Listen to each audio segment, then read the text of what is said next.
अस्सलाम वालेकुम, कैसे हैं आप सब लोग। लेकर आई हूँ आपके लिए रोज़ाने ज़िंदा की सरप्राइज एपिसोड।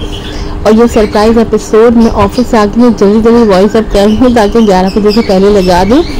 चलिए टाइम बिल्कुल भी हम वेस्ट नहीं करेंगे क्योंकि है भी नहीं मेरे पास। बढ़ते हैं एपिसोड की तरफ बढ़ने से पहले जल्दी से जाकर चैनल को सब्सक्राइब कर लें, वीडियो को शेयर कीजिएगा, लाइक कीजिएगा और कमेंट भी कीजिएगा। बढ़ते हैं अब एपिसोड की तरफ। नॉवल का नाम है रोज़ाने ज़िंदा, सरप्राइज एपिसोड नंबर 110। राइटर है इसकी मलाइका रफ़ी।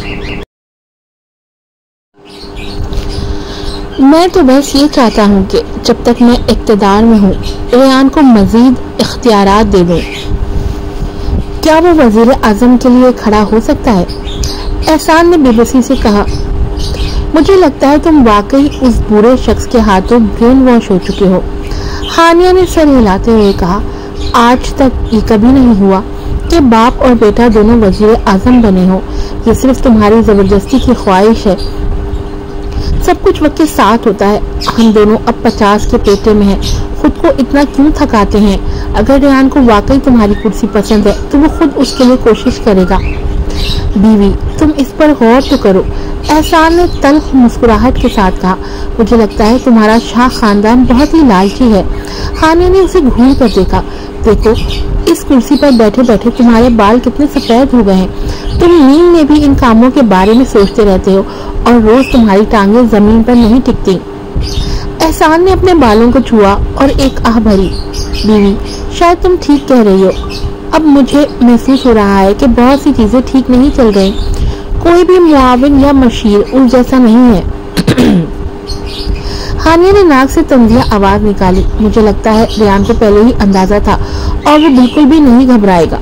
तो फिर मैं क्या करूं? क्या तुम नहीं चाहती कि तुम अपने पोते को गोद में लो? एहसान ने पेशानी पर बल डालकर कहा, चलो जो भी हो, आहिस्ता आहिस्ता देखा जाएगा। हमारा बेटा कोई आसान इंसान नहीं है, हानिया ने जज्बात के साथ कहा। अगले 2 दिनों में फरिया ने अपना काम सौंप दिया।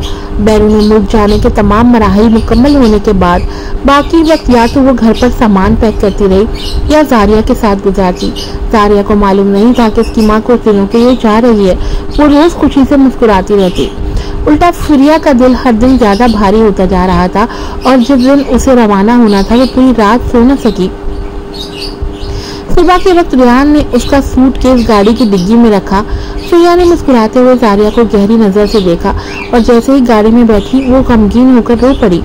फिक्र मत करो, मैं जारिया का पूरा ख्याल रखूंगा और उसे कभी महसूस नहीं होने दूंगा कि उसकी माँ यहाँ नहीं है। रेहान ने एक टिश्यू निकाल कर उसे दिया। ये क्या मतलब हुआ तुम्हारा? फरिया ने उसे आंखें लाल करके घूरा। मैं जा रही हूँ, जारिया मुझे याद करेगी। वो हमेशा मुझसे चिमटी रहती है। ओह, जैसे मैं तुम्हें रोज याद करके आंसू बहाता हूँ। रेहान ने सादगी से कहा, बिल्कुल नहीं। फरिया ने फौरन इनकार कर दिया। रेहान ने हाथ खाली करके उसका चेहरा छुआ। तुम वहाँ अच्छी तरह पढ़ाई करना। मैं वादा करता हूँ कि वक्त तक घर आऊंगा। हफ्ते के आखिर में कहीं नहीं जाऊंगा और जब तुम वापस आओगी तो मैं तुम्हें एक गोल मटोल सा बच्चा वापस दूंगा। रेहान, अगर मैं पतली हो गई तो? फरिया ने जानबूझकर छीनने के अंदाज में कहा, मेरा वजन कम हो गया है। हाँ, रेहान ने मुस्कुराकर कहा, तो फिर मुझे वाकई इसकी तलाफी करनी होगी। मैं तुमसे वादा करता हूँ। ख्वाब देखो। फरिया ने बेरहमी से उसकी रान पर चुटकी काटी। रेहान ने मौके से फायदा उठाकर उसका हाथ थाम लिया। देखो, तुम बैरून मुल्क जाने वाली हो, लेकिन तुम्हें सिर्फ ये फिक्र है कि जारिया तुम्हें याद करेगी। मेरी तो जैसे कोई परवाह ही नहीं है। हम तो रोज बात कर सकते हैं मगर जारिया नहीं कर सकती ना। फरिया को कुछ शर्मिंदगी हुई। एक गर्लफ्रेंड होने के नाते उन 2 दिनों में वाकई वो रेहान को नजरअंदाज कर चुकी थी। तुम तो बच्चों जैसी छोटी छोटी बातों पर भी जलने लगती हो। ऐसा नहीं है बस। रेहान ने सिग्नल पर गाड़ी रोकी और उसके कान के करीब झुककर आहिस्ता से कहा, मुझे तुम्हारी बहुत याद आएगी। रेहान की सांसों की गर्मी फरिया के कान के किनारे को छू गई और उसकी खाल जैसे सुन हो गई। गाड़ी सही तरीके से चलाओ। फरिया को समझ नहीं आया कि क्या जवाब दे, तो वो सिर्फ शर्माते हुए उसे तंबीह देती रही। ठीक है। जब गाड़ी एयरपोर्ट की पार्किंग में पहुंची, दोनों ने सीट बेल्ट खोली मगर फौरन गाड़ी से बाहर नहीं निकले। फरिया ने होंठ काटते हुए हिम्मत की कि कुछ कह सके, मगर उससे पहले कि वो कुछ बोलती रेयान ड्राइवर सीट से झुककर अचानक उसके होंठों पर झुक गया और बगैर कुछ कहे उसे चूम लिया। पिछली बारों से हटकर ये बूसा नरम, गरम और शिद्दत से भरा हुआ था, जैसे कोई पछतावा छुपा हुआ हो। फरिया कुछ लम्हे के लिए साकित रह गई और उसे एहसास हुआ कि बैरनी मुल्क जाने के चक्कर में वो वाकई रेहान को नजरअंदाज कर बैठी है। अभी उनके निकाह को ज्यादा वक्त नहीं गुजरा था और वो इतने अरसे के लिए जुदा होने जा रही थी। उसे दिल में हल्की सी बेचैनी होने लगी और अब वो बस यही कर सकती थी कि रेहान को सुकून देने के लिए उसके जज्बात का जवाब दे। फरिया ने उसकी गर्दन के गिर्द बाहें लपेट ली और उसकी पुरअसर बूसे का आहिस्ता से जवाब दिया। दोनों की भारी सांसें आहिस्ता आहिस्ता शिद्दत इख्तियार करने लगी। वो महसूस कर सकती थी कि पहली बार रेहान के हाथ बेकाबू हो रहे हैं। दोनों बालिग मर्द और औरत थे। उसका जिस्म एक लम्हे को झनझना गया, फिर उसके चेहरे पर शदीद शर्मिंदगी छा गई और वो सुर्ख हो गई जैसे पानी में रंग घुल जाए। गाड़ी के अंदर दर्जा हरारत भी बढ़ने लगा था, मगर इस सारी फजा को तोड़ने वाली चीज उसका बचता हुआ मोबाइल फोन था। फरिया ने मौके से फायदा उठाकर उसे खुद से धकेला और फोन तलाश करने की कोशिश की, मगर जहन बिखरा हुआ था। बहुत देर तक फोन नहीं मिला। एक कैजुअल मुलाकात सिर्फ एक क्लिक की दूरी पर। ये लो। रेयान ने फोन गाड़ी के फर्श से उठाकर उसे थमाया। फरिया ने फोन देखा और साथ ही रेयान की निगाहों में झलकती हुई तपिश को भी महसूस किया। वो अपने आम दिनों के पुरकशिश और नरम लहजे से बिल्कुल मुख्तलिफ लग रहा था। उसके चेहरे पर भी हल्की सी सुर्खी छाई हुई थी। फरिया चौंक गई। उसकी तरफ नजर उठाने की भी हिम्मत न हुई और फौरन फोन सुन लिया। मिस फरिया, आप पहुंच गई हैं। मैं तो दरवाजे पर पहुंच चुकी हूँ। फोन पर दूसरी कंपनी की कोलीग सलवा जीलर थी, जो उसके साथ ट्रेनिंग के लिए मुल्क एफ जा रही थी। सलवा उम्र में उससे 4 साल बड़ी थी। पहले एक हयाताती साइंसदान थी, फिर मेडिकल ब्यूटी की फील्ड में आ गई। फ्रीकासबी कंपनी के कयाम के बाद बड़ी रकम देकर उसे कंपनी में लाया गया था। अब फ्रीकासबी में वो और फरिया दोनों सबसे बासलाहियत और नुमाया अफराद में शुमार होती थी। मैं पार्किंग में हूँ, अभी आ रही हूँ। फरिया ने कॉल बंद की तो उसे याद आया कि रेहान अभी उसकी उलझी कमीज दुरुस्त कर रहा था। उसके गैर मुतमईन हाथों को याद करके एक बार फिर शर्म से सुर्ख हो गई। तुम तो माँ बन चुकी हो, उसूलन तुम्हें मुझसे ज्यादा तजुर्बा होना चाहिए और फिर भी इतनी जल्दी शर्मा जाती है। रेहान ने हंसते हुए कहा। कौन शर्मा रहा है? शायद तुम्हारी गाड़ी ही ज्यादा गर्म है। फरिया ने फौरन जवाब दिया, और वैसे भी तुम्हारे तजुर्बे को कम मत समझो, देखो कितनी महारत से। बात खत्म करते ही फरिया को यकायक दिल में एक अजीब सी कसक महसूस हुई। रेहान की बैरून मुल्क गर्लफ्रेंड रह चुकी थी और वहाँ की खवातीन काफी आजाद ख्याल होती हैं, तो लाजमी है कि उसे भी तजुर्बा रहा होगा। फिर उसने खुद को झटका दिया। छोड़ो, मैं अब शादीशुदा औरत हूँ, इतना सब सोचने का फायदा। फरिया ने दिल से ये ख्यालात निकाले और कहा, बस अब मैं चलती हूँ, ठीक है। रेहान पहले गाड़ी से उतरा और उसका सूटकेस निकाला। जब दोनों साथ चल रहे थे, रेहान ने जल्दी से कहा, अभी जो कुछ हुआ है वो महारत नहीं थी, ये तो एक मर्द की फितरत है। फरिया ने पलकें झपकाई और थोड़ी देर बाद उसे बात समझ आई। उसकी आंखें हैरत से खुल गई। मजाक मत करो, मुझे यकीन नहीं आता। चाहे यकीन करो या ना करो, वक्त आने पर सब समझ आ जाएगा, और मुझे तो तुमसे सीखना भी है। रेहान ने मुस्कुराती हुई आंखों से गहरा मतलब रखने वाली नजर उस पर डाली। फरिया का दिमाग सुन हो गया। ये क्या मतलब हुआ? क्या वो इशारा दे रहा है कि मुस्तकबिल में उन दोनों का रिश्ता मजीद करीब हो जाएगा, या फिर ये कि वो दिन आएगा जब उसे वाकई रेहान को कुछ सिखाना पड़ेगा?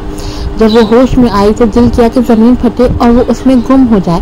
बाकी सारा रास्ता खामोशी से गुजरा, मगर फरिया के चेहरे की लाली कम न हुई। एयरपोर्ट के दरवाजे पर पहुंचकर रेहान ने उसे सलवा से मिलवाया। फरिया अब भी एक ख्याली कैफियत में थी। अंदर दाखिल होने के बाद सलवा ने मुड़कर फरिया को हाथ हिलाया। पीछे रेहान का लंबा सा कद अब भी वहीं खड़ा था। जैसे ही जाने का वक्त आया, दिल यकायक भर गया। जब तुम चले जाओ, तुम पीछे कोई तुम्हारे इंतजार में हो। हालांकि दारुल हुकूमत उसका आबाई शहर नहीं था।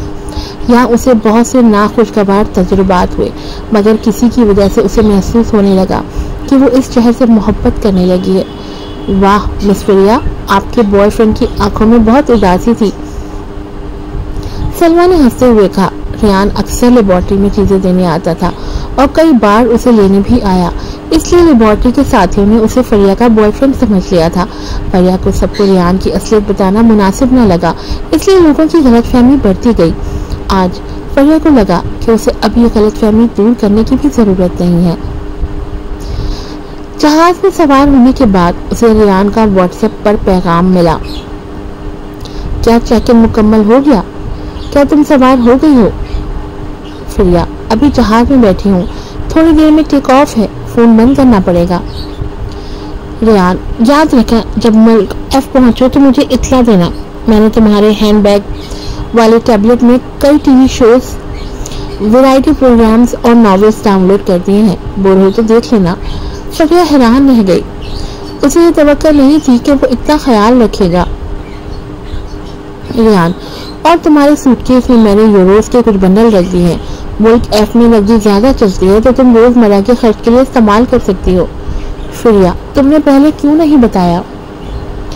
रेयान, मुझे डर था कि तुम इनकार करोगी। शोहर के पैसे खर्च करना बीवी का हक होता है, और वैसे भी जब मैं बाहर जाऊंगा तो ज्यादा कैश साथ ले जाऊंगा। फरिया ने उसे एक इमोजी भेजा और आखिर में लिखा, फोन बंद कर रही हूँ, लव यू। फोन बंद करने के बाद फरिया ने सीट बेल्ट बांधी और खिड़की से बाहर देखने लगी। दिल में एक बहुत ही मीठा सा एहसास था। उसे अब समझ आया कि मोहब्बत का जायका कितना खूबसूरत होता है। आम दिनों में जब साथ रहते हो तो अंदाजा नहीं होता, लेकिन जब दूर जाना हो तब पता चलता है कि जो शख्स तुम्हारे साथ होता है वो कितना ख्याल रखने वाला है। जहाज ने उड़ान भरी। फरिया थोड़ी देर सोई, फिर जाग कर सलवा से गपशप की और उसे बिल्कुल बोरियत महसूस नहीं हुई। फरिया ने टैबलेट निकाला और देखा कि उसमें डाउनलोड शुदा टीवी फिल्में वाकई उन्हीं अदाकारों की थी जिन्हें वो आम तौर पर देखना पसंद करती थी। कभी कभार जब वो रेयान से बात करती थी तो उसे वो सितारे बताती थी जो उसे सबसे ज्यादा पसंद थे। वो जब कोई ड्रामा देखती तो पहले उन अदाकारों को तरजीह देती जिन्हें वो खूबसूरत समझती, फिर कहानी की तरफ तवज्जो देती और वैरायटी शोज वही देखती जो वो अमूमन देखा करती थी। हत्ता कि डाउनलोड की गई नॉवेलें भी वही थी जो उसे पसंद थी, रोमानवी और सनसनीखेज कहानियां। उसके साथ बैठी सलवा ने कहा, तुमने तो बहुत सारी तैयारी कर ली है, क्या मैं तुम्हारे साथ टीवी सीरियल देख सकती हूँ? ठीक है, हम दोनों मिलकर देखते हैं। मुल्क एफ पहुंचने के बाद फरिया ने रेयान को पैगाम दिया, मंजिल पर खैरियत से पहुंच गई हूँ। जारिया ने कोई शोर तो नहीं मचाया? उसने ये पैगाम सुबह सवेरे भेजा था, इसलिए उसे उम्मीद नहीं थी कि रेयान जवाब देगा। लेकिन जब वो तरबियती मरकज की तरफ से भेजी गई कमर्शियल गाड़ी में बैठी तो मोबाइल निकाला और देखा कि रेयान ने सिर्फ 30 सेकंड के बाद जवाब दे दिया था। पहुंच जाना अच्छा है, जारिया ने शोर नहीं मचाया। उसके साथ जारिया की एक पुरसुकून सी तस्वीर भी भेजी जिसमें वो उसके पास सोई हुई थी। फरिया ने पूछा, तुमने जारी को सुला दिया? रेयान ने जवाब दिया, हाँ, रात को जब जारिया सोने गई तो आंटी लोरेल्टा ने उसे थोड़ा रुलाया, फिर मैंने उसे गोद में लिया और थोड़ी देर में सो गई। मैं उसे लेकर गेस्ट रूम में ही सो गया। वो बहुत अच्छी बच्ची रही, बस एक बार दूध पीने के लिए उठी और फौरन दोबारा सो गई। फरिया थोड़ा फिक्रमंद हुई लेकिन दिल को तसल्ली भी हुई। तुमने मेहनत की, अब जल्दी सो जाओ, तुम्हें कल काम पर भी जाना है। रेयान ने कहा, मैं तो तुम्हारी खैरियत का इंतजार कर रहा था ताकि फिर आराम से सो सकूं। फरिया का दिल खुशी से भर गया। पता चला कि वो सोया ही नहीं था, सिर्फ उसके पैगाम का इंतजार कर रहा था। कितना ज्यादा, इतना मीठा रवैया कैसे हो सकता है? मुल्क से बाहर निकलते ही फरिया को जारिया की याद सताने लगी और रेयान की भी। सलवा ने मजाक में कहा, क्या तुम मोबाइल पर ऐसे ही घूरती रहोगी? कहीं तुम अपने बॉयफ्रेंड को तो याद नहीं कर रही? फरिया ने नजरें झुकाकर कहा, नहीं, मुझे अपनी बेटी की याद आ रही है। सलवा भी अफसरदा हो गई, मुझे भी अपने बेटे की याद आ रही है। जब मैं निकल रही थी तो वो रो रहा था और जिद कर रहा था। फरिया मुस्कुराई, तुम्हारा बेटा तो 4 साल का है, जरा बड़ा है, उसके वालिद संभाल सकते हैं। कहा, मेरे शौहर भी तो काम पर जाते हैं और काम से आकर बच्चे को संभालना नहीं चाहते, लेकिन शुक्र है कि मेरे सास ससुर मौजूद हैं, वो ख्याल रखते हैं। सलवा ने कहा, कभी कभी मजबूरी होती है, अगर सीखने और दूसरों से तबादला ख्याल ना करें तो तरक्की नहीं होती।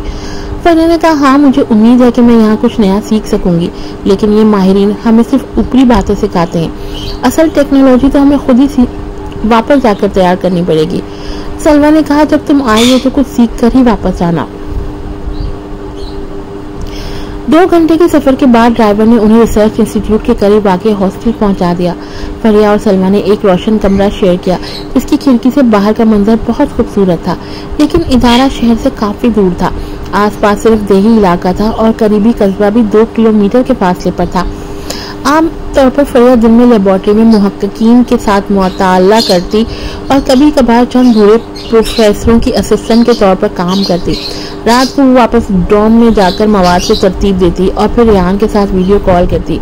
फरिया ने महसूस किया कि मुल्क से बाहर आकर उसने रेहान के साथ सबसे ज्यादा वीडियो कॉल्स की। हर रात रेहान जारिया को गोद में लेकर फरिया से वीडियो कॉल करता। जारिया, मैं मामा हूँ, क्या तुम्हें मेरी याद आती है? फरिया ने प्यार से कहा, लेकिन जारिया वीडियो कॉल को समझती ही नहीं थी। उसने मोबाइल को देखते ही उसे पकड़ने की कोशिश की।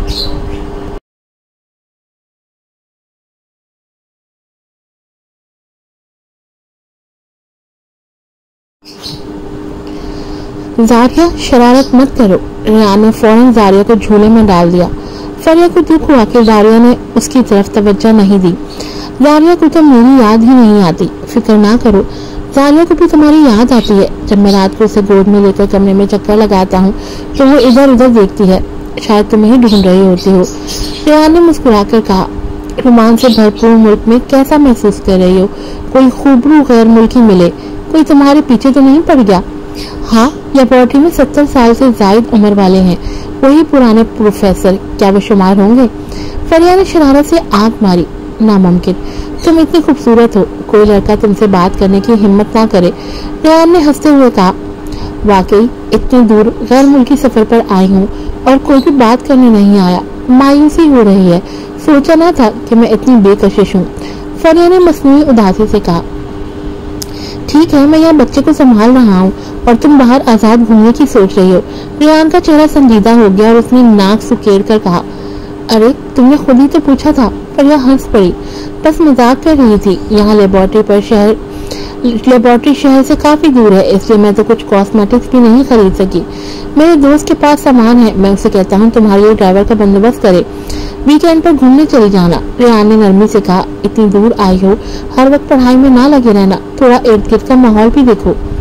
तुम्हें रश्क नहीं आता? डर नहीं लगता कि मैं कहीं बाहर किसी पर फिदा हो जाऊं? नहीं, तुम ऐसी नहीं हो। रेहान की गहरी आंखों में मुकम्मल एतमाद था। फरिया ने वीडियो में उस पुरकशिश नौजवान को देखा और उस लम्हे दिल से चाहा कि काश वो रेहान को गले लगा सकती। उसी लम्हे जारिया झूले में रोने लगी। रेहान जल्दी से वीडियो साइड पर रखकर जारिया को चुप कराने लगा और फरिया उसे देखती रही। वीडियो बंद न हुआ। वो कभी कभार अपने डेस्क पर मौजूद तहकीकाती मवाद देखती, फिर जब बेटी की याद आती तो फोन की तरफ देख लेती। वीडियो वहीं चल रहा होता। फरिया और रेहान दोनों अपने अपने कामों में मसरूफ रहते, लेकिन दिलों का रिश्ता पहले से भी ज्यादा मजबूत हो गया था। आहिस्ता आहिस्ता फरिया के रोज के मामूल में शामिल हो गया कि वो जैसे ही काम से वापस आती फौरन रेहान को वीडियो कॉल करती। वक्त गुजरने के साथ फरिया इंस्टीट्यूट के लोगों से ज्यादा मानूस हो गई, खास तौर पर वहाँ के नौजवान मुहक्किकीन से। कभी कभार वो लोग फरिया और सलवा को शहर ले जाकर खाने की दावत देते। मजीद सीखने की नीयत से वो दोनों इनकार नहीं करती। काफी दिन गुजर चुके थे और एक दिन जब रेहान ने वीडियो कॉल की तो वो किसी रेस्टोरेंट में खाने में मसरूफ थी। कॉल मिलते ही फरिया ने फौरन कहा, मैं बाहर खाना खा रही हूँ, वापस जाकर वीडियो करती हूँ। मैं आज जारिया को वैक्सीन लगवाने ले गया था, थोड़ा रोने लगी थी जब वापस आए। रेहान ने कहा। फरिया का दिल धड़क उठा और वो फौरन बाहर निकल गई ताकि बेटी को चुप करा सके। कुछ देर बाद जब सब ठीक हुआ, रेहान ने हंसते हुए कहा, बेबी तुम तो बाहर जाकर काफी आजाद हो गई हो, खाने के वक्त इर्द गिर्द मर्द भी होते हैं। फरिया ने हंसकर कहा, यार सिर्फ खाना खा रही हूँ, कुछ और नहीं। मुझे मालूम है, लेकिन यकीनन खाने का जायका अच्छा होगा। रेहान की आंखों में थोड़ी नाराजगी छलक रही थी। अचानक से अपने ऊपर एतमाद कम महसूस कर रहा हूँ। फरिया का दिल उसकी बेबस शक्ल देखकर नरम पड़ गया और वो जल्दी से उसे मनाने लगी। फिक्र ना करो, मुझे गैर मुल्की मर्द पसंद नहीं। तो फिर तुम्हें कौन पसंद है? रेहान ने पलक झपकाए बगैर उसकी तरफ देखा। फरिया का चेहरा लाल हो गया। बस करो, तुम्हें नहीं पता मैं किसको पसंद करती हूँ। रेहान ने हंगारा भरा, मुझे नहीं पता, मैं तुमसे बात नहीं कर रही। फरिया ने वीडियो कॉल काट दी। कुछ सेकंड तक हिचकिचाने के बाद उसने एक टेक्स्ट भेजी, मुझे सबसे ज्यादा तुम ही पसंद हो। पैगाम भेजने के बाद उसका दिल बेतरतीब धड़कने लगा। इतने अरसे की मुलाकातों के बाद ये पहली बार था कि उसने इतनी साफ दिल से कोई पैगाम भेजा था। उसने गहरी सांस ली, अपने गर्म चेहरे को ढांपा और अपनी नशिस्त पर वापस आ गई। फरिया, मैंने सलवा से सुना कि तुम्हारा एक बच्चा है। इंस्टीट्यूट से जेम्स एक बोतल बेर के साथ आया और पूछा। स्याह शर्ट पहने उस मर्द के बटन खुले थे और उसके अंदाज में गैर मुल्कियों जैसा खुलापन और दिलकशी थी। हाँ, फरिया चौकी, मगर फराग दिली से सर हिला दिया और ये नहीं बताया कि वो तलाक याफ्ता है। ओह, वाकई अफसोस की बात है। जेम्स ने मायूस चेहरे के साथ कहा, तुम बहुत जवान लगती हो, मैं तो तुम्हें पटाने का सोच रहा था। अफसोस, तुम वाकई सबसे खूबसूरत हो जिन्हें मैंने देखा है, एक मशरिकी हसीन लड़की। जेम्स, दिल छोटा ना करो, उसका दोस्त हंसा। सभी कहते हैं कि फरिया बहुत खूबसूरत मशरिकी हसीन है, तो जाहिर है कि कई मर्द उसका पीछा करते होंगे। आपकी पसंद का शुक्रिया, लेकिन मुझे अफसोस है। ऐसे साफ और मुखलिस एतराफ पर फरिया सिर्फ जेम्स के साथ खुशदिली से जाम टकरा सकी। अफसोस के साथ एक घूंट बियर पीने के बाद जेम्स अचानक मुस्कुराया और बोला, फरिया, इनकार में जल्दी ना करो, तुम यूरोप में मेरे साथ कलील मुद्दती ताल्लुक पर भी गौर कर सकती हो। वाह, आसपास के रिसर्च इंस्टीट्यूट के साथियों ने सीटियां मारी और उनके चेहरों पर मजे लेने वाले तासुरात थे। सलवा ने भी मुस्कुराकर उसे अंगूठा दिखाया।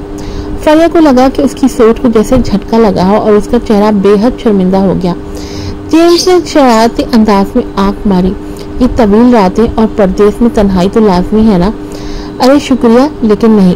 फरिया ने मुस्कुराकर कहा, मेरा एक महबूब शौहर है और मैं उसके साथ बेवफाई नहीं कर सकती। तुम ऑस्ट्रेलियाई लोग बहुत ही कदामत पसंद हो। जेम्स ने बेबसी से कंधे उचकाए। फरिया शर्मिंदा हुई, इसलिए नहीं कि वो बहुत कदामत पसंद थी, बल्कि इसलिए कि वो खुद काफी गैर रवायती थी। सच तो ये है कि वो ऑस्ट्रेलियाई मर्दों को ही पसंद करती है। इत्तेफाक से रेहान ने उसके पैगाम का जवाब दे दिया, मेरी जान, मेरा दिल चाहता है कि तुम्हें बेड पर लेटाऊं और जोर से चूमूं। उसका चेहरा गर्म हुआ। फरिया ने डांटा, बेशरम। रेहान, मुझे आने दो, तब पूरी तरह बेशरम बनूंगा। ये इशारा तो बहुत ही वाज़ेह था। फरिया इस पैगाम को देखकर थोड़ा घबरा गई और वो मजीद पढ़ने से डरने लगी, कहीं वो वहीं फट न जाए। फरिया, बाहर आना कोई आम बात नहीं है। फोन पर घूरती ना रहो, इधर आओ और खुश हो जाओ। इंस्टीट्यूट की एक खातून कोलिग ने सबके सामने बेबाकी से इंस्टीट्यूट के बारे में कुछ दिलचस्प बातें सुनाई। मजीद जानने के लिए फरिया ने फोन एक तरफ रखा और माहौल में घुल मिल गई। सब लोग 10 बजे तक गपशप करते रहे, फिर हॉस्टल वापस आ गए। जब उसे रेहान की वीडियो कॉल आई तो वो अब भी कुछ घबराहट में थी। माफ करना, आज रात सबके साथ ज्यादा वक्त गुजर गया और मैंने कुछ ज्यादा ही पी लिया। क्या जारिया सो गई है? सो गई है। रेहान ने फोन में देखा कि उसके बिस्तर पर लंबे दिलकश बाल बिखरे पड़े हैं। छोटा सा चेहरा सुर्ख हो गया था और आंखें नशे से धुंधली और हसीन लग रही थी। रेहान का चेहरा एकदम सख्त हो गया और लहजा सर्द, तो तुम्हें जारिया याद है? फरिया चौंक गई। अगरचा उसने बहुत पिया था, मगर वो पूरी तरह मदहोश नहीं थी। रेहान की बात पर वो फौरन भड़क उठी। तुम्हारा क्या मतलब है? मैं जारिया को कैसे भूल सकती हूँ? जब याद है तो फिर इतनी शराब क्यों पी और ये हालत क्यों बनाई? रेहान की आंखों में इल्जाम झलक रहा था। रेहान कभी शाज़ो नाज़िर ही खुद को कसूरवार ठहराता था और फरिया फौरन जम गई। अब रात के 10 बज रहे हैं। लोग अब भी पी रहे थे जब मैं निकली। बहुत से लोगों के लिए तो रात की जिंदगी अभी शुरू हुई है। इसके अलावा क्या तुम समझते हो कि मैं ये सब पीना चाहती थी? ये सब उनके करीब होने के लिए था, उनसे बातचीत करने के लिए था, ताकि मजीद सीख सकूं। रेहान ने संजीदगी से कहा, फरिया, सीखना दूसरे नंबर पर है, लेकिन अपनी जिंदगी की हिफाजत पहले नंबर पर रखनी चाहिए। ये तुम्हें जानना होगा। मेरे खुदा, मुझे तुम्हारे लेक्चर की जरूरत नहीं है। फरिया ने मजीद सुनी तो दिल और रंजीदा हो गया। रेहान, तुम मुझ पर बिल्कुल यकीन नहीं करते, उल्टा मुझ पर ही गुस्सा कर रहे हो। हमारा ताल्लुक अभी शुरू ही हुआ है और तुम पहले ही मुझ पर चढ़ रहे हो। मुझे तुमसे नफरत है। ये कहकर फरिया जज्बाती हो गई। फोन एक तरफ फेंक दिया और तकिए पर मुंह रखकर रोने लगी। वो अब रेहान से बात नहीं करना चाहती थी, ना ही चाहती थी कि वो बच्चे की परवरिश में उसकी मदद करे। जब रेहान उसे मनाने आया था तो कहा था कि वो बहुत अच्छा होगा, कभी जारून की तरह नहीं, चाहे कुछ भी हो, ये रिश्ता खत्म करना ही होगा। वो रोते रोते सो गई। फोन बार बार बजता रहा मगर उसने नहीं उठाया। जब अगली सुबह वो जागी तो सर भारी था और आंखें सूजी हुई थी। रात की बहस याद आते ही अगरचा अब वो पुरसुकून थी और रिश्ता तोड़ने का इरादा नहीं था, लेकिन दिल अब भी बहुत दुखा हुआ था। उसने फोन उठाया तो देखा कि रेहान ने रात भर उसे बार बार कॉल्स और वीडियो कॉल्स की थी और जब वो सो गई तो कई मैसेज भेजे थे। बेबी, मेरा मतलब तुम्हें मारने या बुरा भला कहने का नहीं था। आज रात मेरी नाराजगी की वजह ये थी कि मुझे तुम्हारा एक लड़की होने के नाते बाहर बैठकर शराब पीना महफूज नहीं लगा। ज्यादा वक्त नहीं गुजरा, तुम उन सबको अभी पूरी तरह नहीं जानती। कभी वो काम में अच्छे लोग लगते हैं मगर निजी तौर पर कौन कैसे है कौन जानता है। तुम उनके साथ इतना पियोगी तो क्या मैं बेफिक्र रह सकता हूँ? अगर कुछ हो जाता तो मैं वक्त पर तुम्हारी हिफाजत के लिए वहाँ नहीं पहुँच सकता था। अगर मुझे परवाह ही ना होती तो इसका मतलब है मैं तुमसे मोहब्बत नहीं करता। मुझे ये भी समझ है कि तुम इंस्टीट्यूट के साथियों के करीब होना चाहती हो और मजीद इल्म हासिल करना चाहती हो, लेकिन कुछ सीखने की पहली शर्त अपनी हिफाजत है। ये मत भूलो कि तुम अकेली नहीं हो। मैं हमारी खातिर हिफाजत को पहले नंबर पर रखता हूँ। और एक बात का मशवरा दूं, तुम पहले ही इस फील्ड के नौजवानों में एक लीडर हो। अगर तुम अपने ही हम उम्र या थोड़े बड़े लोगों से सीखोगी तो ज्यादा फायदा होगा, तो शायद ज्यादा फायदा ना हो। अगर बेहतर इल्म हासिल करना चाहती हो तो उन बुजुर्ग प्रोफेसरों से ताल्लुक बढ़ाओ जिनके पास बेपनाह इल्म और हैरत अंगेज कामयाबियां हैं। हदफ पर नजर रखो और वही ढूंढो जो तुम्हें हकीकत में फायदा दे। ज्यादा दोस्तों की जरूरत नहीं, एक दो काफी हैं। जल्दी सो जाया करो, मैं तुम्हें तंग नहीं करूंगा। जब सुबह उठो और ये मैसेज देखो तो बराए करम मुझे रिप्लाई जरूर कर देना, मैं फिक्रमंद रहूंगा। फरिया ने खाली नजरों से रेहान के पैगामात को पढ़ा। हर सितर में उसकी फिक्र और मोहब्बत छलक रही थी। उसका सारा जिस्म जैसे बोझल और चकरा सा गया। हाँ, इंस्टीट्यूट के कोलीग्स जो अक्सर रात को खाने पीने और तफरीह के लिए जाते हैं सब 40 साल से कम उम्र है। उनके पास इतना इल्म नहीं जितना वो सोचती है। चाहे वो लोग उसके साथ मालूमात बांटने पर राजी भी हों, वो कितना सीख सकती है। अगर वो इतना वक्त पीने और बातों में जाया करे तो बेहतर है तहकीक पर वक्त लगाए और उन बुरे प्रोफेसरों से सीखे। एक पुराने प्रोफेसर का आम सा जुमला भी जिम जैसे ग्रुप के 100 जुमलों से ज्यादा कीमती है। फरिया को अचानक पछतावा हुआ कि उसने रात को रेहान से वो सख्त अल्फाज क्यों कहे। उसने तो यहाँ तक सोच लिया था कि रेहान से रिश्ता तोड़ दे। ये सब कुछ बहुत आगे निकल गया था। रेहान बिल्कुल ठीक कह रहा था। वो उन कोलीग्स को ज्यादा अर्से से नहीं जानती थी, बिल्कुल जेम्स की तरह, जिसके बारे में सुना कि वो शादीशुदा है फिर भी उसे डेट पर चलने की ऑफर की। कौन जानता है शराब के नशे में वो कुछ गलत ना कर बैठे। बाज मर्द बाहर से अच्छे दिखते हैं लेकिन अंदर से मुख्तलिफ होते हैं। वो एक औरत है और मुल्क एफ में अजनबी है। अगर कुछ गलत हो जाए तो कोई मदद के लिए ना होगा। अगर उसे कुछ हो गया तो जारिया का क्या होगा? शायद जारू उसे छीन ले और मीरा जैसी सहरीली औरत जारिया की सौतेली माँ बन जाए। ये सोचकर फरिया फौरन उठी और रेहान को कॉल मिलाई। फोन मिलने पर उसकी आवाज नहीं आई बल्कि जारिया के रोने की आवाज सुनाई दी। फरिया, मैं तुम्हें थोड़ी देर में कॉल करता हूँ। अभी जारिया का डायपर बदलना है और फिर उसे नहलाना है। रेहान ने जल्दी से कहा। ओह ठीक है। कॉल बंद होने के बाद फरिया कुछ देर गुमसुम बैठी रही। ये तब तक रहा जब तक 9 बजे रेहान ने दोबारा कॉल की। मैं काफी देर से इंतजार कर रहा हूँ, अभी जारिया में मसरूफ था। फरिया को समझ आ गया कि ये मसरूफियात जारिया की वजह से थी। उसने होंठ काटते हुए आहिस्ता से कहा, रेहान मुझे माफ कर दो, तुम जारिया की इतनी देखभाल करते हो और मैं यहाँ परदेश में तुमसे नाराज हो गई। रेहान ने फौरन कहा, कल रात मेरा रवैया वाकई अच्छा नहीं था। बहुत ठीक है, मजीद कुछ ना कहो, नाराज होना फितरी बात है। फरिया ने बात काटी। मैंने तुम्हारे पैगामात देखे, तुम ठीक कह रहे थे। मुझे इतनी शराब नहीं पीनी चाहिए थी। मैं वादा करती हूँ आइंदा बाहर खाने और पीने नहीं जाऊंगी। यहाँ सिर्फ अपनी पढ़ाई पर ध्यान दूंगी और उन पुराने प्रोफेसरों से अच्छे ताल्लुकात रखूंगी। अब कभी तुम्हें परेशान नहीं करूंगी। रेहान ने तलखी से मुस्कुराकर कहा, बस तुम नाराज ना हो जाओ। मुझे सबसे ज्यादा डर इस बात का है कि तुम गुस्से में आकर मुझसे अलहदगी ना इख्तियार कर लो। फरिया ने शर्मिंदा होकर माथे पर हाथ मारा। मैंने कल रात ज्यादा पीकर बदतमीजी की और क्योंकि तुम हमेशा मेरे साथ अच्छे रहे, लेकिन अचानक डांटा तुम्हें बर्दाश्त नहीं कर सकी। रेहान ने नरमी से कहा, बेबी मैं भी तुम्हें हमेशा लाड देना चाहता हूँ, मगर अगर तुमसे गलती हो तो उसे सख्ती से बताऊंगा भी। अगर मैं खामोश रहूँ तो वो तुम्हारे लिए नुकसानदेह होगा।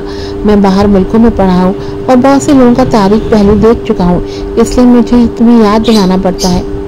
ठीक है, मैं समझ गई, फरिया ने फर्माबरदारी से कहा। फिक्र मत करो, मुझे गैर मुल्की मर्द बिल्कुल पसंद नहीं। वो सब जानते हैं कि मेरा बच्चा है और समझते हैं कि मैं शादीशुदा हूँ, मगर एक कोलीग ये जानते हुए भी कि मैं शादीशुदा हूँ मुझे बाहर खुफिया मुलाकात की ऑफर दी। मुझे ये बात सख्त नापसंद है। दोनों फोन पर बात कर रहे थे। उसे मालूम नहीं था कि दूसरी तरफ रेहान का चेहरा सख्त स्याह पड़ गया है। ऐसे मर्द बहुत चालाक होते हैं और उनके अखलाकी मेयार कमजोर हो जाते हैं। उनसे दूर रहना। रेहान ने अपनी बवाई मसीह खुशकिस्मती से कल रात गुस्सा करने के बाद वक्त पर आंखों में ड्रॉप्स डाल लिए थे, वरना वो वाकई फरिया जैसी नाजुक हसीना को परदेश में तनहा छोड़ने पर फिक्रमंद रहता। हाँ मैं करूँगा। फरिया ने बात खत्म की। उसके खूबसूरत होंठ आहिस्ता से आपस में दब गए। कुछ कहने ही वाली थी कि उसका चेहरा पहले ही सुर्ख हो गया।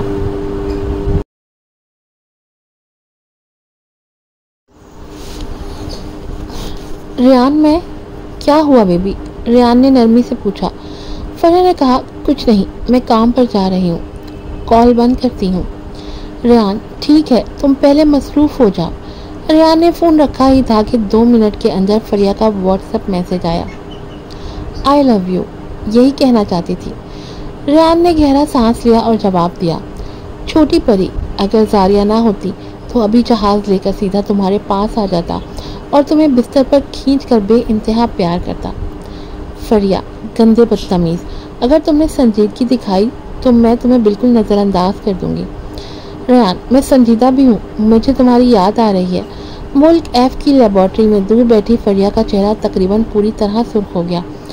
ये रेहान को पहले क्यों ना पहचाना, जो इतना शाइस्ता और साफ सुथरा लगता था। वो ऐसी शरारती बातें भी कर सकता है, मगर उसे ये नागवार ना लगा। उल्टा दिल में हलचल सी होने लगी। वो खुद भी धीरे धीरे उसे चाहने लगी। आह, ये क्या सोच रही है फरिया? दिमाग तो बिल्कुल गंदा हो गया है। तुम अपने बॉयफ्रेंड से क्या बात कर रही हो? तुम्हारा चेहरा इतना सुर्ख क्यों है? सलवा मजाक करते हुए करीब आई। नहीं कुछ नहीं। फरिया ने फौरन फोन नीचे रखा, मगर उसका नन्हा सा चेहरा बाहर से खिला हुआ था।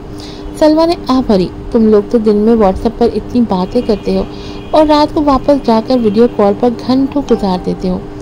उसे याद आया कि फरिया और उसका बॉयफ्रेंड सोने से पहले 2-3 घंटे वीडियो कॉल पर वक्त गुजारते हैं। तुम और तुम्हारा शौहर ठीक हो? फरिया ने पूछा। हाँ, हमारी शादी को कई साल हो गए। ज़्यादातर घर के मामूली मामलात पर बात हो जाती है। मोहब्बत तो कब की खानदानी अपनायत में बदल गई है।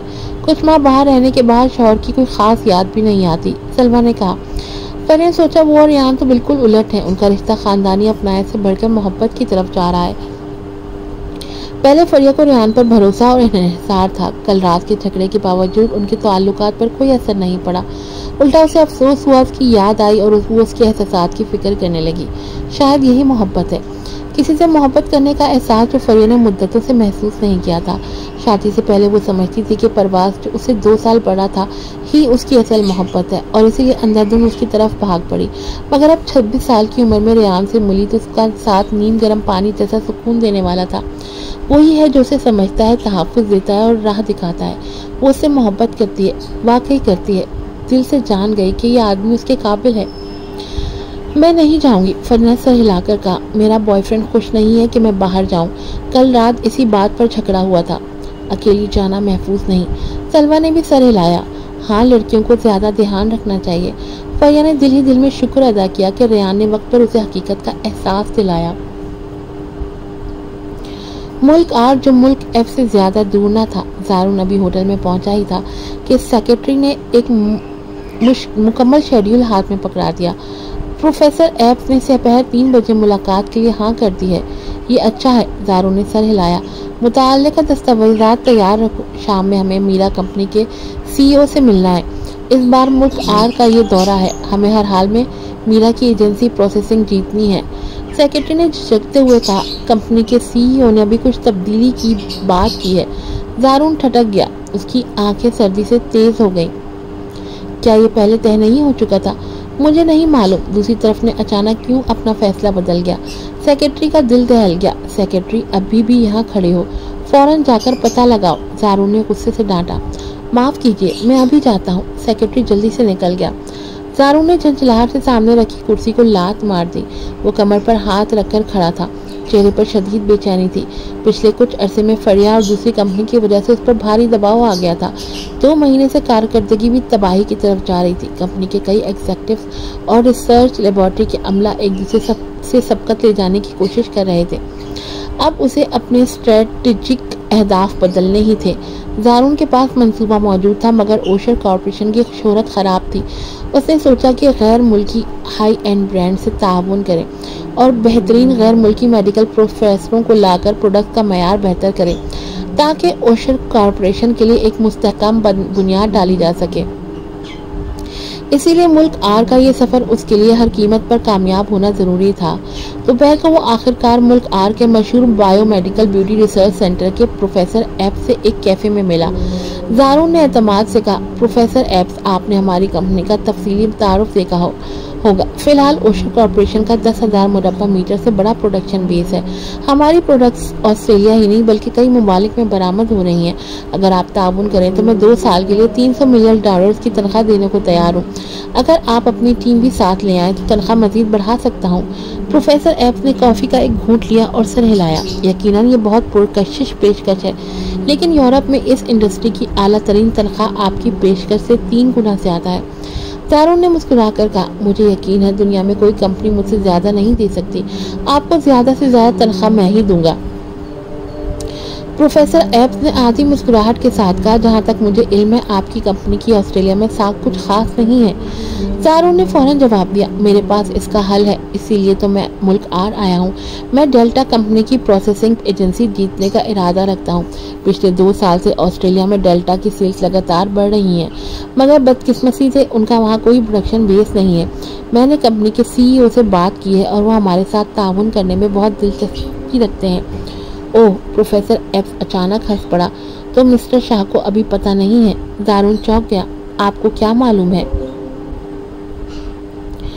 प्रोफेसर एप्स ने कॉफी का कप नीचे रखा और आधी मुस्कुराहट के साथ कहा, मुझे आज सुबह ही खबर मिली कि कल ही डेल्टा कंपनी ने आपके मुल्क की फ्रीकास्बी कंपनी की टीम के साथ एजेंसी का मुआहदा कर लिया है।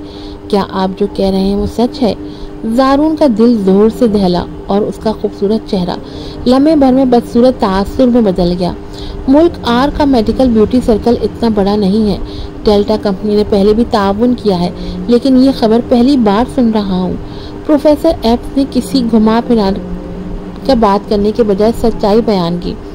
मिस्टर जारून शाह, अगर आप 2 साल पहले मेरे पास ये ऑफर लेकर आते तो मैं ज़रूर ताउन करता।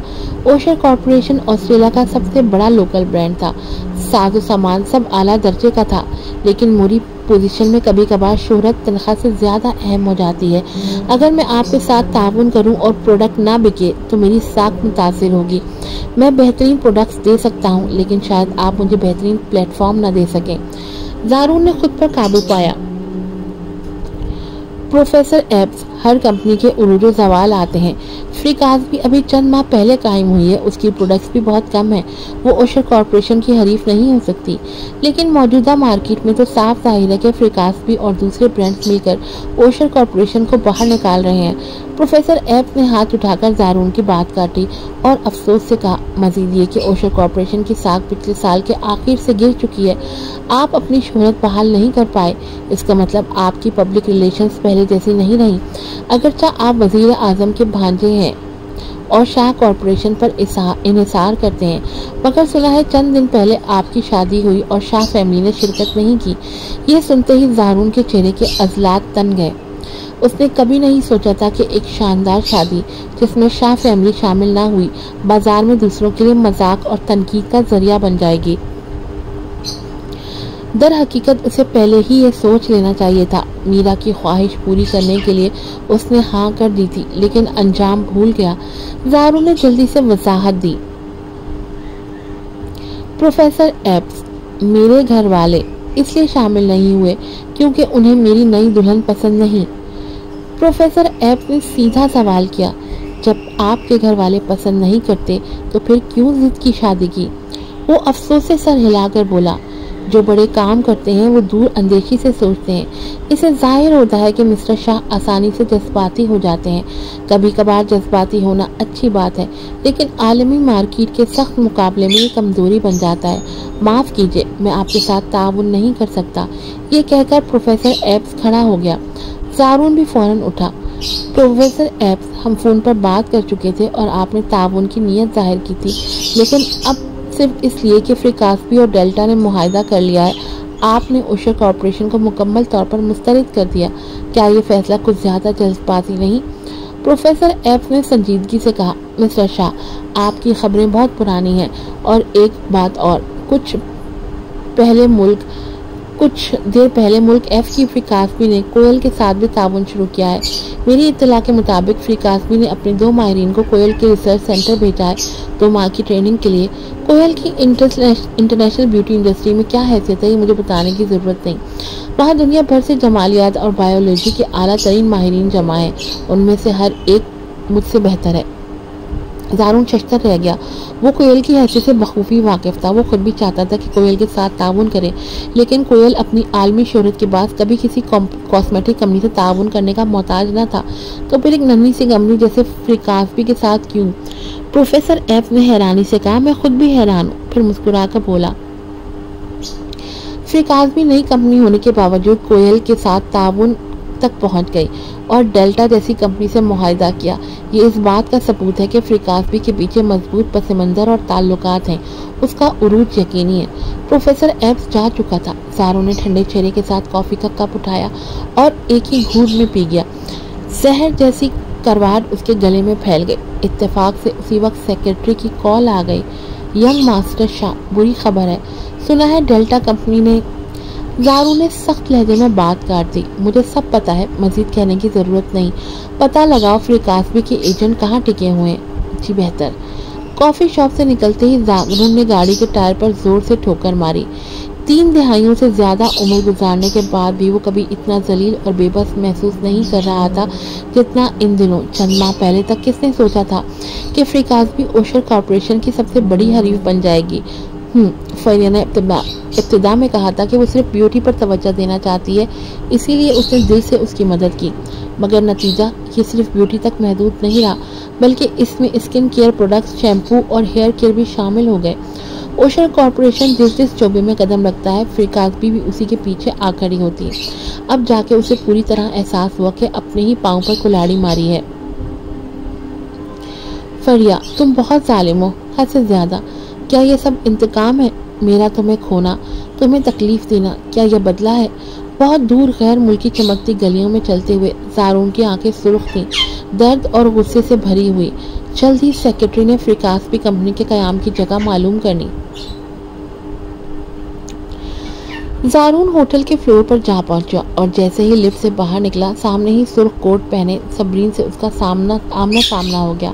उसके हाथ में एक छोटा ब्राउन बैग था। चेहरे पर नफीस और बावकार मेकअप, घने और हल्के घुंघराले बाल, कंधों पर बिखरे हुए नक्शो नगार जाज़िब नज़र और दिलकश।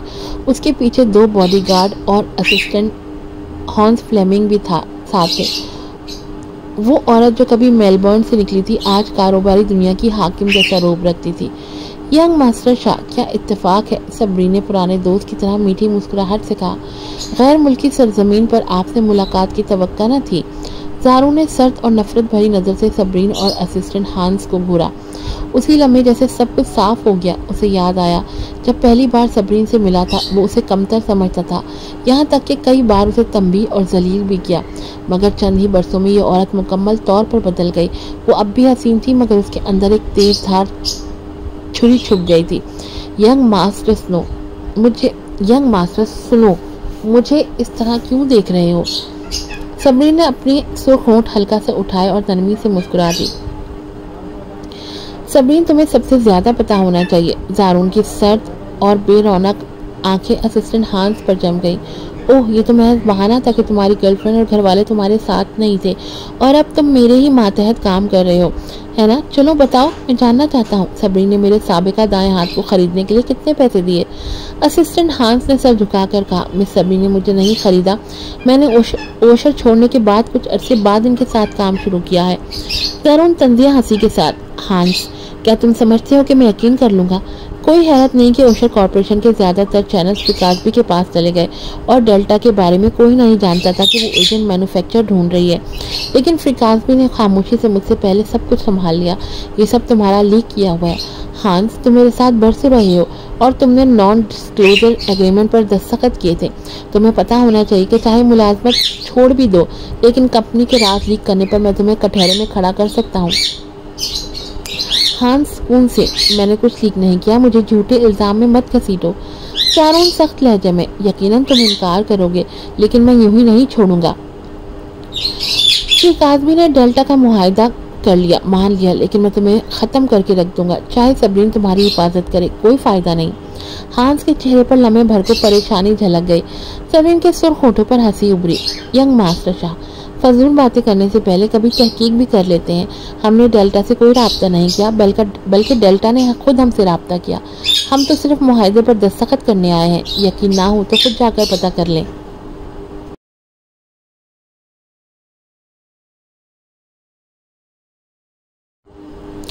ज़ारून ने होंठ भींच लिए और 2 सेकंड बाद सर्द लहजे में कहा, सबरीन, तुम भी सोचे समझे बगैर आगे बढ़ रही हो। मुझे समझ नहीं आता कि तुम जो रियल एस्टेट कंपनी की मैनेजर हो, क्यों कॉस्मेटिक्स जैसे हलचल वाले मैदान में कदम रख रही हो। अगर ये नाकाम भी हो जाए तो तुम्हारे पास अपना ग्रुप है। आखिर ये फ्रीकासबी है ही क्या, एक छोटी सी कंपनी। वक्त ज़ाया करने की क्या ज़रूरत। सबरीन पुरएतमाद अंदाज में मुस्कुराते हुए, वक्त ज़ाया नहीं, मुझे अपनी अच्छी बहन के साथ मिलकर बिजनेस को आलमी सतह तक ले जाना ज़्यादा बामानी लगता है। तुम जैसे लोगों के लिए जिनके पास कोई सच्चा दोस्त नहीं होता, ये समझना मुश्किल है। तारून मुट्ठी भींचते हुए, शहजाम तो मुझे अच्छा दोस्त नहीं समझता। सबरीन तंजिया लहजे में, नहीं, तुम गलत हो। वो बस तुम्हारी तरह दोस्त की गर्लफ्रेंड पर उंगली नहीं उठाता। याद है जब मैं शहजाम के साथ थी तो तुम बार बार मेरे कान भरने की कोशिश करते थे। सारून कड़वी मुस्कुराहट के साथ, अच्छा तो तुम पुरानी बातों का बदला ले रही हो। सबरीन ने सख्त लहजे में, मैं बदला नहीं लेती। ज़ारून शहजाम के दोस्त कौन है ये उसकी मर्जी है। अगर मैंने तुम्हें दोस्त नहीं बनाया तो उसकी वजह ये है कि हम दोनों की सोच एक दूसरे से मेल नहीं खाती। ज़ारून तलखी से हंसते हुए, हाँ, फ्रीकासबी को ओशर के मुकाबले लाकर तुम इंतकाम ले रही हो। क्या ये फ्रिया की ख्वाहिश है या तुम्हारी जाती रंजिश? क्या वो मुझसे इतनी नफरत करती है? सबरीन हल्की मुस्कुराहट के साथ ठंडे लहजे में, नफरत नहीं ज़ारून, वो अब तुमसे नफरत भी नहीं करती, बस तुम्हें पसंद नहीं करती। और तुम जानते हो क्यों? क्योंकि तुमने कभी उसे इज्जत से नहीं देखा। जब मीरा दूर थी तो उसे सहारा बनाया, और जैसे ही मीरा वापस आई तो तुम फिर उसके पीछे भाग गए। तुम्हारी हैसियत ही क्या है? सबरीन की आवाज़ मजीद सर्द हो गई। और हाँ, अगर खेल खेलना है तो आओ खेलते हैं। ये मत समझो कि वजीर आजम का भतीजा होने की वजह से मैं तुमसे डरती हूँ या ओशर कॉरपोरेशन खरीदने का ख्वाब न देखूँ। ज़ारून के जिस्म में लर्जा दौड़ गया और वो कांपती आवाज़ में बोला, सिर्फ चंद औरतों की खूबसूरती पर भरोसा करके तुम ओशर कॉरपोरेशन खरीद लोगी? ख्वाब देख रही हो? सबरीन आंखों में चमक के साथ, तुम्हारा और मुल्क का पूरा मंसूबा मैंने तबाह कर दिया है। अब देखते हैं कि तुम और क्या कर सकते हो। वो आहिस्ता आहिस्ता ज़ारून के करीब आकर रुकी और सरगोशी के लहजे में बोली, तुम मीरा से मोहब्बत करते हो ना? ठीक है, मैं तुम्हें खाली हाथ करके मीरा के साथ छोड़ दूंगी ताकि तुम दोनों मुफलिस आशिक परिंदे बनकर खुश रहो।